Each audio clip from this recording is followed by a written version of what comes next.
LMNP, LMP, SCI, revenu foncier. Tu te demandes quel est le meilleur statut pour toi? Je vais tout te dire dans cette vidéo.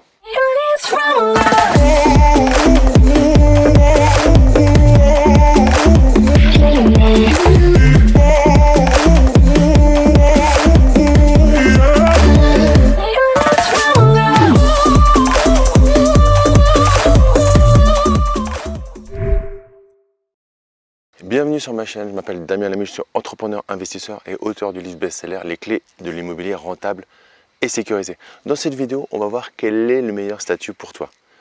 On va essayer de faire condenser pour que tu puisses voir exactement là où tu te situes. Donc il y a plusieurs possibilités. La première, c'est d'acheter en nom propre et la deuxième, c'est d'acheter en société. On va d'abord parler du nom propre. Tu veux faire ton premier investissement immobilier, tu ne sais pas trop si tu veux te créer un empire immobilier ou acheter un ou deux investissements immobiliers. Tu veux mettre en place, par exemple, ma méthode de la colocation optimisée et du coup, tu veux créer un investissement entre guillemets clé en main où ton locataire a juste à poser ses valises. Du coup, tu as envie de faire ce qu'on appelle du meublé. Je t'encourage fortement à faire ton premier investissement potentiellement en location meublée non professionnelle. Location meublée non professionnelle est l'une des dernières niches fiscales qui est en train de bouger, mais si tu achètes juste un ou deux investissements, cela peut vraiment être intéressant. Ensuite, tu as la possibilité, si tu as un gros revenu, par exemple, et que tu n'as pas peur des travaux, tu pourrais très bien acheter en foncier et faire des réductions sur ton revenu global de référence. C'est-à-dire qu'en gros, quand tu vas faire du foncier, donc tu vas acheter, tu vas louer en nu, c'est le statut qui normalement est le plus chargé fiscalement. En gros, c'est le plus simple comptablement, normalement, c'est tu loues en nu, la personne ramène ses meubles, ramène sa vaisselle, ramène tout. Tu lui loues minimum syndical, donc les radiateurs, la douche, les WC, bien évidemment, etc. L'électricité, tout est conforme, mais pas de mobilier, pas de meubles en plus. Là, dans ce cadre-là, si tu fais des gros travaux, alors tu vas pouvoir avoir une réduction d'une partie de l'enveloppe de tes travaux sur ton revenu global du travail. C'est environ 10 000 euros qui peut monter à environ 15 000 euros si tu le fais dans des zones, dans certaines zones particulières, des zones qui sont subventionnées parce que on veut que ces zones soient entre guillemets réhabilitées, donc on fasse des gros travaux dedans. Donc on va aider les investisseurs à faire des travaux en leur donnant une aide fiscale tout simplement. On sait comment c'est la carotte pour faire venir des gens quelque part. Souvent on donne une aide fiscale. Donc si c'est ton cas, mais dans ces cas-là, il faut que tu aies une tranche marginale d'imposition, donc un taux marginal d'imposition assez haut. Si tu as un taux marginal d'imposition à 5,5, à 11 ou à 14 selon les moments où tu vas voir cette vidéo, si tu as en gros un taux marginal d'imposition en dessous de 15-20%, dans ces cas-là, pour moi, ça ne va pas être forcément opportun parce que par rapport au montant qui va être engagé, ça ne va pas te faire une réduction d'impôt très importante.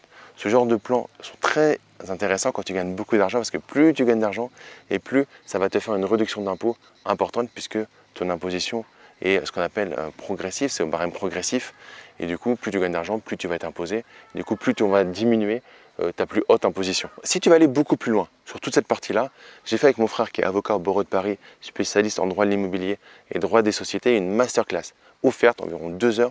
On parle vraiment en détail de tout ce que je te dis dans cette vidéo.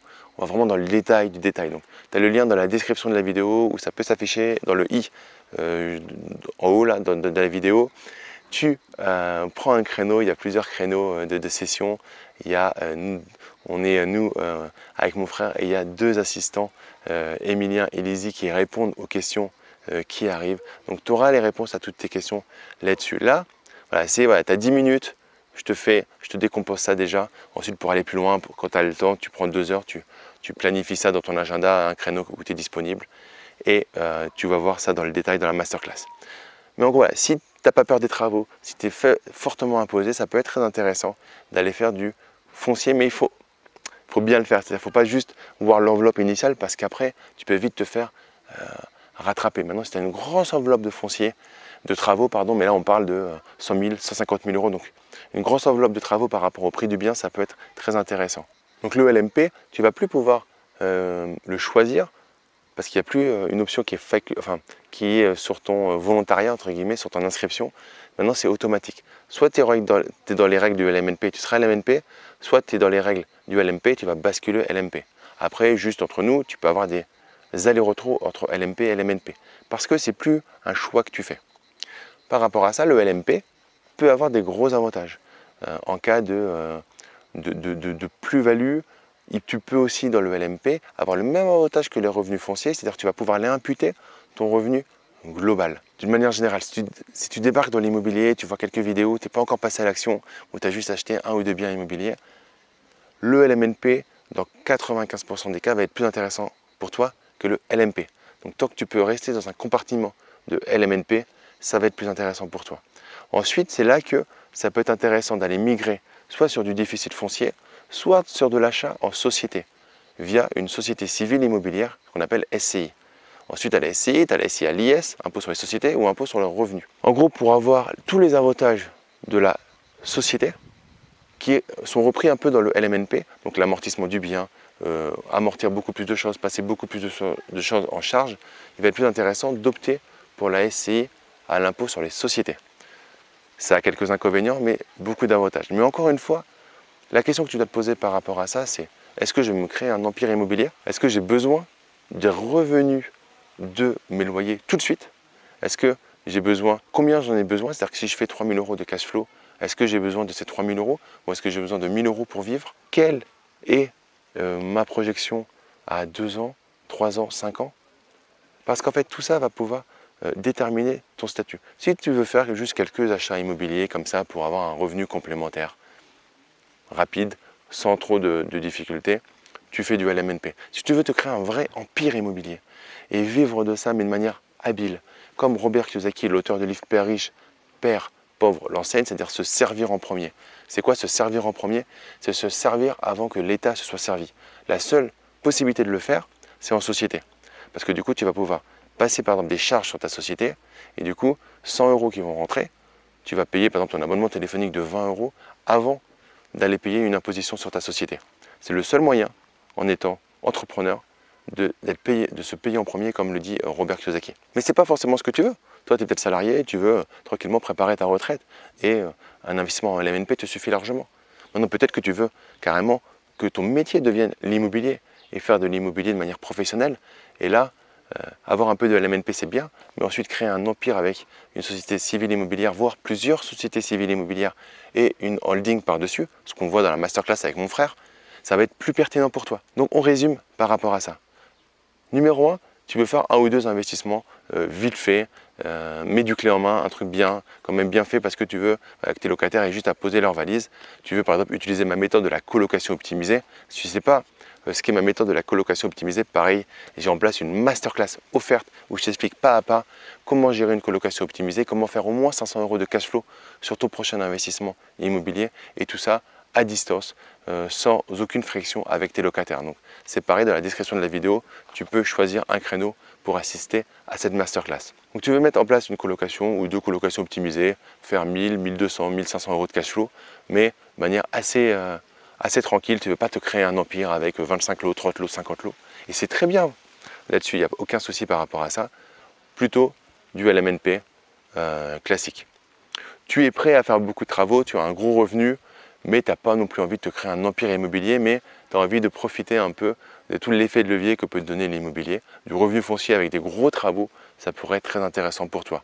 Tu veux vivre de l'immobilier, tu veux te créer vraiment un empire immobilier et te sortir, pour pouvoir te sortir juste ce dont tu as besoin et continuer à faire grossir ton immobilier via une SCI, puis plusieurs SCI, puis une holding, et puis potentiellement une activité commerciale, en lien ou pas avec l'immobilier, mais une activité commerciale dont tu as toujours rêvé. L'investissement en société va être beaucoup plus pertinente pour toi. J'espère que ça t'a aidé en tout cas à y voir plus clair. Mais moi, dans les commentaires, là où tu en es de ton projet et comment tu as commencé à investir, et pose-moi toutes tes questions par rapport à ce sujet qui, je sais, est très complexe, mais qui t'intéresse énormément. Pour te remercier d'être resté jusqu'à la fin de cette vidéo, je t'offre mon livre « Les clés de l'immobilier rentable et sécurisé ». Tu as juste à payer les frais de traitement et tu recevras directement ton livre en version papier dans ta boîte aux lettres. Comme à chaque fin de vidéo, je vais te demander une seule chose. Tu as tapé sûrement sur YouTube ou Google quel est le meilleur statut pour moi ou une question propre. tu es tombé sur cette vidéo. On a fait connaissance et je te remercie. J'espère que tu t'es abonné à la chaîne. Tu as le petit bouton s'abonner et la cloche pour être bien prévenu quand je publie une nouvelle vidéo. Ça, c'est parfait. Maintenant que tu as fait ça, tu avais une question au début. Revois la vidéo s'il y a des choses qui ne sont pas claires. J'essaie de te donner le maximum. Si tu veux aller vraiment plus loin, rejoins la masterclass. Et là, tu vas vraiment avoir tout le détail. Et mets en place une action. Ok, donc pour mon premier investissement, à première vue, je mets 10 points au LMNP, 8 points à l'investissement en société, 5 points au foncier. Et comme ça, tu vas pouvoir faire une pondération. Et tu te mets en tête, ok, donc mon prochain investissement, le ballottage vraiment favorable, c'est le LMNP. Voilà, dans ta tête, ça se libère. Et tu passes à l'action suivante. Pas tu regardes et puis tu retapes sur internet et tu regardes la vidéo suivante ou la vidéo qui est en haut là, sponsorisée pour avoir le meilleur crédit, etc. Non, là tu es sur le statut, tu te concentres dans ces cas-là sur le statut parce que si tu t'es posé la question, c'est que cette question elle te perturbe et elle t'empêche d'avancer. J'espère en tout cas que ça t'aura aidé et nous on se retrouve très vite pour une prochaine vidéo. Ciao!